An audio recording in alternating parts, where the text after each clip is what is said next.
So here we are in Module 3, Understanding the 5 Stages of Grief by Dr. Elizabeth Kubler-Ross. In her book of Death and Dying, psychiatrist Elizabeth, Dr. Kubler, she explained the 5 stages of grief. Some people experience these 5 stages linearly. Some of them experience them mixed. Some experience only one of them and then give that chapter a closure and move on. And so the number 1 stage of grief is denial.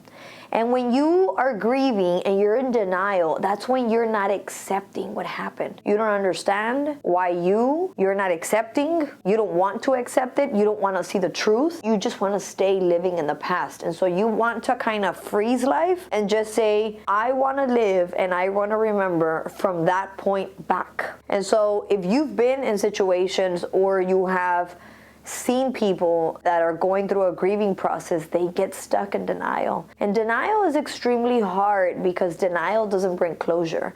And denial doesn't let you proceed with life. And unfortunately, life goes on. These are things that don't give you daily peace, right? And they don't let you come to conclusions. And so the second of these stages is anger. As grief's emotional and physical symptoms start to take a hold of you, you might lash out and you might be aggressive and you might be frustrated and you're snappy and you're telling people off. And maybe if you were a person that would drive very peaceful in the afternoon, maybe you're like, honking. Anger plays a big role in the 5 stages of grief. And then bargaining. During this period, you're likely to spend substantial amounts of time asking yourself what you could have done differently. What you could have done differently to avoid this. If you lost your mother, what could you have done differently to still have her here? Was it your responsibility? Was it your control and you were not taking action? And so you start bargaining with yourself in the what if. What if I wouldn't have filed for divorce? What if he wouldn't have cheated on me? What if I wouldn't have applied for that job and I would have taken the other job I had in mind? I would have never have been through this situation. And you start bargaining with yourself and just imagine the kind of energy that you're putting into a situation that already happened. So in all reality, do the what ifs matter?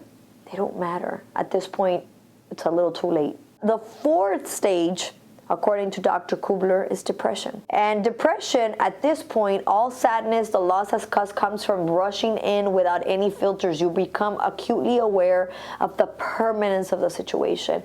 You're in a constant state of sadness. There is no future. There is no past, there's no present.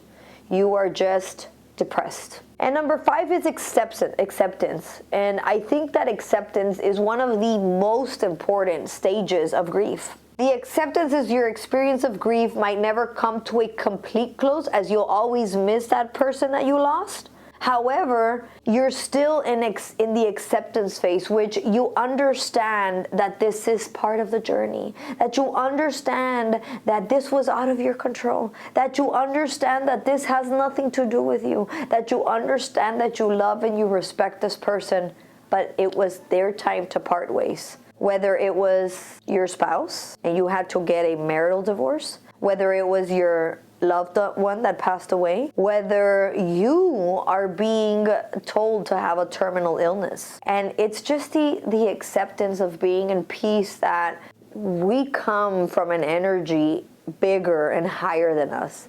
And we all have the time to serve with each other, for each other, and the time served on this planet. And so accepting that is coming to terms, understanding, having closure, and being at peace with the process that you're going through.